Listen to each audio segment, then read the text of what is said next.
and someone like Zack Ryder, who has been working just as hard but has none of the glitzy Hollywood glamour that The Miz comes with. I mean, when Miz came back a couple of years ago, he said himself, I left for Hollywood to go film the Marine 10 or whatever it was because I wasn't appreciated here.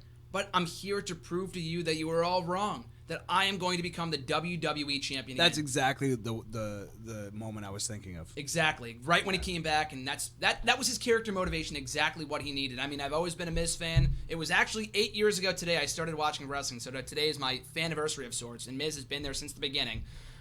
But it's only been just recently, in the past 2 years, but specifically the last couple of weeks, when my hand goes up, your mouth goes shut. Like, it's the little things like that he says that make him such a money heel, and I think it's so great. And then you want to hate him that much more because he has a hot wife. Like, how does this jerk get married to something like that? I mean, she's not a nice person either in character and storyline, but I want to boo this guy because he has a hot wife and she's insulting me in French and acting like it's a nice compliment. You know what I mean? And you mentioned Zack Ryder, too, who I also want to mention. I don't know if you saw it or not. The sit-down interview with Michael Cole this week was phenomenal. Yes, it was. Featuring Zack Ryder. And not just because, it's a cancer story, whatever. Just the genuine emotion, the humanity that he showed in sitting down. It's not like, talk about your cancer story. That's going to make people feel sympathy for you. No.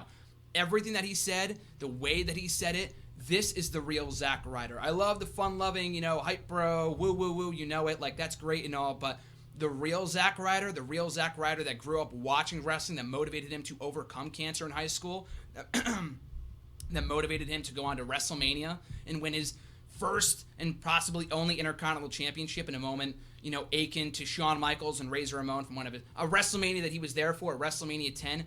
That's the Zack Ryder that I want to see. Hopefully we see that Zack Ryder tonight on SmackDown.